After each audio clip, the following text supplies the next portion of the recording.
Hello students, welcome back to the channel. आज हम कर रहे हैं क्लास 8 का chapter 12 introduction to graphs assignment 12.1 का क्वेश्चन नंबर 4।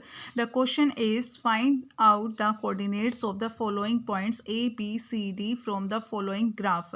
तो यहाँ पर इस क्वेश्चन में हमें ये कोऑर्डिनेट्स हमें फाइंड करने हैं और हमें पॉइंट्स दिए गए हैं ए बी सी डी।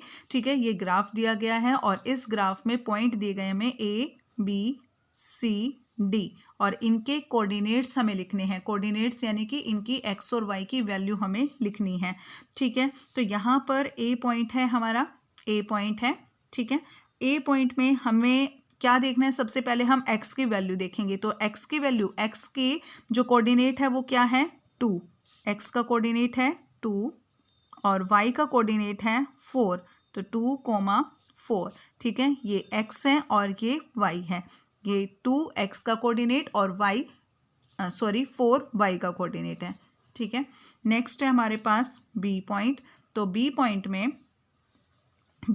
पहले क्या देखना है? x की वैल्यू देखनी है। तो x की वैल्यू क्या है? x का कोऑर्डिनेट 2, यहाँ पर लिखेंगे 2 और उसके बाद y का कोऑर्डिनेट क्या है? -5। ठीक है, x coordinate and y coordinate, ये हैं b के कोऑर्डिनेट्स। ठीक है, b के। नेक्स्ट है हमारे पास c। तो c में देखो x की कोऑर्डिनेट क्या है? -2। तो यहाँ पर लिखेंगे हम -2 और y का कोऑर्डिनेट है 1, -2 एंड 1। ठीक है, नेक्स्ट है हमारे पास d। तो d में x के कोऑर्डिनेट है -3, x का कोऑर्डिनेट है -3 और y का कोऑर्डिनेट है -5। ठीक है, ये डी के कोऑर्डिनेट्स है। तो इस तरीके से हमने इन पॉइंट्स के कोऑर्डिनेट्स फाइंड करने हैं। सबसे पहले आपने क्या करना है? एक्स के कोऑर्डिनेट देखने हैं, उसके बाद आपने वाई के कोऑर्डिनेट्स देखने हैं। ठीक है, तो इस तरीके से आपने करना है। नेक्स्ट है हमारा क्वेश्चन नंबर 5। तो क्वेश्चन नंबर 5 में find out the coordinates of the points A B C D E F from the following graph. तो यहाँ पर भी हमें क्वेश्चन नंबर 4 की तरह से एक ग्राफ दिया गया है और उसमें हमें A B C D E F points के कोऑर्डिनेट्स फाइंड करने हैं। ठीक है, कोऑर्डिनेट्स फाइंड करने हैं। ठीक है, ये हमारा एक्स एक्सिस और ये है वाई एक्सिस। तो यहाँ पर ए पॉइंट है, ये रहा हमारा ए पॉइंट। तो यहाँ पर देखो एक्स का कोऑर्डिनेट क्या है बेटा? एक्स का कोऑर्डिनेट है 9 और वाई का कोऑर्डिनेट है 1, 9,1। ये एक्स का कोऑर्डिनेट है और ये वाई का कोऑर्डिनेट है। ठीक है, नेक्स्ट ए के बाद है हमारे पास बी। यहाँ पर है हमारा बी। तो यहाँ बी देखो बेटा, यहाँ पर बी जो है वो वाई एक्सिस पर है। बी हमारा वाई एक्सिस पर है -4। तो इसका मतलब एक्स का कोऑर्डिनेट क्या हो गया? 0। ठीक है, तो यहाँ पर हम बी के लिखेंगे 0 -4। ठीक है, 0 -4। नेक्स्ट है हमारे पास बी के बाद सी यहाँ है हमारा सी और सी का जो पॉइंट है वो किस पर है? एक्स एक्सिस पर है।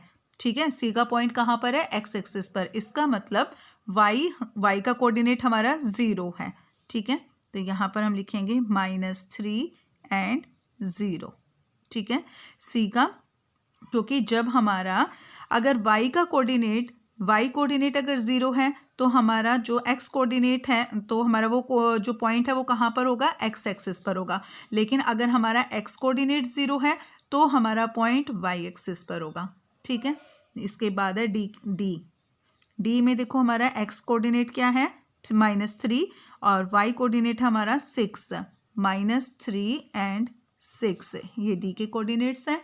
नेक्स्ट है हमारे पास डी के बाद ई पॉइंट। ठीक है, ई पॉइंट में एक्स का कोऑर्डिनेट देखो, एक्स का कोऑर्डिनेट यहाँ पर है क्या है? -7 और वाई का कोऑर्डिनेट है -8। तो हम लिखेंगे -7 एंड -8। ठीक है, -7 एंड -8। ठीक है, ई। उसके बाद है एफ। तो एफ में एक्स का कोऑर्डिनेट क्या है? 3 और y का कोऑर्डिनेट है -6। तो यहाँ लिख देंगे 3 एंड -6। ठीक है, हो गए हमारे कंप्लीट, सारे पॉइंट्स के कोऑर्डिनेट्स हमने फाइंड कर लिए हैं। ठीक है, क्वेश्चन नंबर 5 भी कंप्लीट हो गया और हमारी असाइनमेंट 12.1 भी कंप्लीट हो गई है। नेक्स्ट वीडियो में हम अपना असाइनमेंट 12.2 स्टार्ट करेंगे। तब तक के लिए bye and please like share and subscribe my channel please.